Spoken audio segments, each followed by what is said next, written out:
Na primeira parte desta investigação sobre o pecado original, exploramos minuciosamente o cenário da queda humana no Jardim do Éden, desde a criação da perfeita harmonia até o momento crucial da desobediência. Hoje adentramos na segunda fase desta narrativa transformadora, onde revelaremos perspectivas que desafiam interpretações tradicionais seculares. Através de uma análise meticulosa de Gênesis 3, complementada por insights teológicos profundos da tradição católica medieval e reformada, demonstraremos como Deus, em sua misericórdia infinita e presciência perfeita, orquestrou um plano de resgate que transformaria a própria queda em um instrumento de redenção. A expulsão do Éden não foi primordialmente um ato de punição divina, mas um ato de graça preventiva que revela a profundidade do amor divino, mesmo no exercício do juízo. Gênesis 3:22 revela o momento crucial de deliberação divina que mudou o curso da história cósmica. Eis que o homem é como um de nós, sabendo o bem e o mal. Ora, para que não estenda a sua mão e tome também da árvore da vida,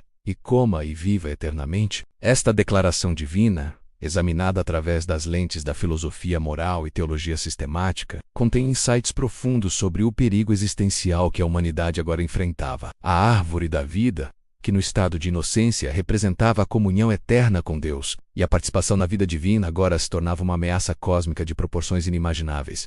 Por quê? Porque o homem havia adquirido o conhecimento experimental do mal, não apenas como conceito abstrato, mas como realidade internalizada, que corrompeu sua natureza original em nível ontológico. A imortalidade nesta condição significaria a perpetuação eterna do pecado estrutural, do sofrimento existencial, da alienação metafísica e da degeneração moral progressiva. Seria, nas palavras de C.S. Lewis, o horror supremo. Um inferno voluntário e irreversível, onde a criatura preservaria eternamente sua rebelião contra o Criador. A tradição teológica oriental desenvolveu este conceito como a corrupção tornada eterna, um estado que seria infinitamente pior que a morte temporal. A expulsão do Éden, tradicionalmente vista através de lentes punitivas, revela-se sob exegese cuidadosa como um ato de graça preventiva de múltiplas camadas. Gênesis 3 descreve: o Senhor Deus, por isso, o lançou fora do Jardim do Éden, e expulso o homem, colocou querubins ao oriente do Jardim do Éden, e o refugir de uma espada que se revolvia para guardar o caminho da árvore da vida. Esses anjos, seres da mais alta ordem angelical, e suas espadas flamejantes não eram principalmente barreiras para manter o homem fora, como prisioneiro, mas salvaguardas cósmicas para o proteger de sua própria natureza, agora decaída. Assim como um pai amoroso impede uma criança de brincar com fogo ou ingerir veneno, Deus impediu a humanidade de cometer um erro cósmico irreversível, a automutilação eterna através da imortalidade em estado decaído. Alguns dos padres da Igreja interpretaram esta ação como a pedagogia divina, Deus educando a humanidade caída através de consequências que, embora dolorosas, eram remédios necessários para a cura final. Antes da expulsão, ocorre um evento profundamente significativo, frequentemente negligenciado nas leituras superficiais. Gênesis 3:21 registra que o Senhor Deus fez vestimenta de peles para Adão e sua mulher, e os vestiu. Este ato divino representa muito mais que uma provisão prática. Constitui o primeiro sacrifício expiatório na história humana, estabelecendo um padrão que ecoaria através de toda a revelação bíblica. Um animal inocente morreu para cobrir a nudez e vergonha da humanidade, prefigurando dramaticamente o sacrifício definitivo de Cristo na cruz. As vestes de pele simbolizam não apenas cobertura física, mas justiça imputada, Deus cobrindo o pecador com sua própria provisão de justiça. Um tema que Paulo desenvolve extensivamente na sua carta aos Romanos. Este ato de graça antecedeu o ato de juízo, demonstrando que a expulsão do Éden ocorreu dentro do contexto do perdão divino já estabelecido. A tradição rabínica e os primeiros pais da Igreja viram neste episódio um profundo mistério cristológico, as peles representando a humanidade que Cristo assumiria para cobrir nossa nudez espiritual. Então a providência divina sobre a queda do homem se deu primeiro com a promessa do Redentor, depois o cuidado da cobertura provisória, representando o perdão de Deus, e somente então a expulsão protetora. A morte física, frequentemente vista como a maior maldição resultante da queda, contém dentro de si um paradoxal elemento de graça que somente a revelação completa em Cristo pode iluminar adequadamente. Romanos 6:23 declara que o salário do pecado é a morte, mas esta morte serve como limite divino amoroso, que impede a propagação do pecado e seu poder corruptor. Se a alma humana, agora corrompida pelo conhecimento experimental do mal, continuasse indefinidamente em existência consciente no corpo decaído. O pecado se perpetuaria e se intensificaria sem possibilidade de escape,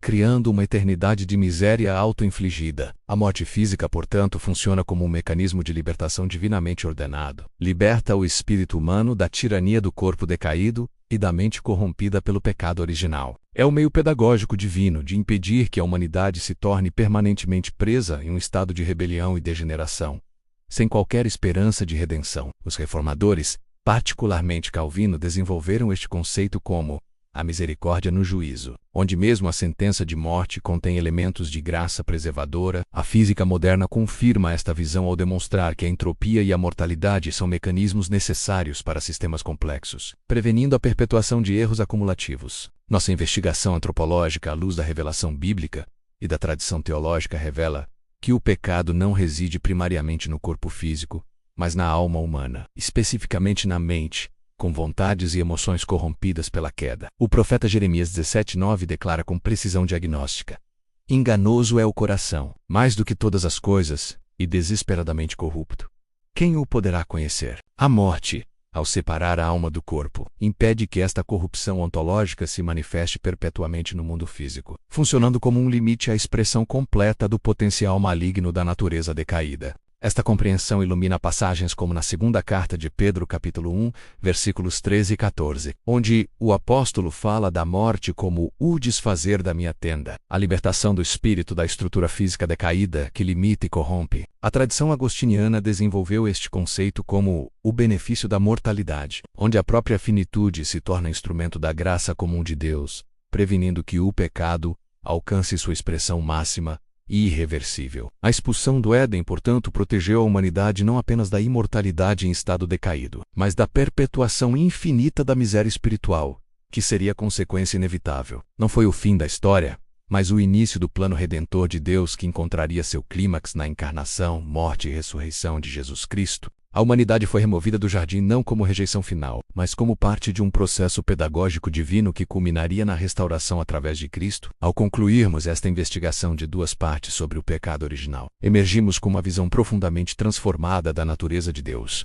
e seu relacionamento com a humanidade caída. A expulsão do Éden não foi o ato de um tirano irado aplicando punição arbitrária, mas a ação compassiva de um pai amoroso prevenindo uma tragédia cósmica irreversível. A morte, embora consequência direta do pecado, foi soberanamente transformada por Deus em um mecanismo de graça, um limite amoroso à propagação do mal e uma passagem necessária para a redenção final. A história do Éden, portanto, não é primariamente sobre a queda humana e suas consequências, mas sobre a graça divina que encontrou um modo de redimir, mesmo o pior dos desastres, transformando a sentença em oportunidade e o juízo em pedagogia. A tradição teológica cristã, desde os primeiros séculos até os tratados sistemáticos modernos, consistentemente identificou este padrão como central para entender o coração de Deus revelado em Cristo, aquele que transforma maldição em bênção e morte em vida. Esta reinterpretação da expulsão do Éden como ato de graça possui implicações profundas para a nossa compreensão contemporânea da condição humana,